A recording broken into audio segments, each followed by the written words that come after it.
Hello మామ ఎల్లరికం వణకం. మీరు గాని తిరుమలకి గాని వస్తే ఖచ్చితంగా విజిట్ చేయాల్సిన ప్లేస్ అయితే చెప్తాను. ఈ వీడియోని అయితే సేవ్ చేసి పెట్టేసుకోండి. ఇంకా ఫస్ట్ వచ్చేసి బస్ టికెట్ అయితే తీసుకోండి. 130 రూపీస్ అయితే పడుద్ది. ఇంకా అలా పాప వినాశనంకి అయితే వచ్చేసాము ఫస్ట్ మేము.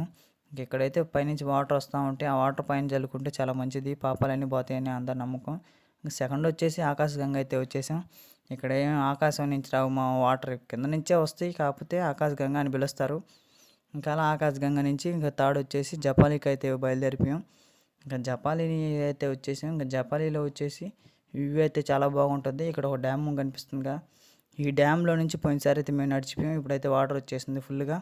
ఇంకా అలా జాపాలికి అయితే వచ్చేసాం. ఇంకా అక్కడికి ఎర్రగా కనిపిస్తుందిగా, ఎర్రగా కనిపించే కాడ రూపాయి బిళ్ళ అతికిస్తే చాలా మంచిదని అందరు నమ్ముతారు.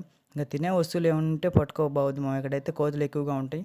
ఇంకా అలా నెక్స్ట్ వచ్చేసి శ్రీవారి పాదాలు. ఇంక శ్రీవారి పాదాలు చూసుకొని శ్రీ వేణుగోపాల స్వామి ఆలయం అయితే మేమైతే విజిట్ చేయలేదు. ఇంకా టైం అయిపోయిందని చెప్పి ఇంక శిలాతోరణం అయితే చూసుకొని ఇంక బయలుదేరిపోయాం.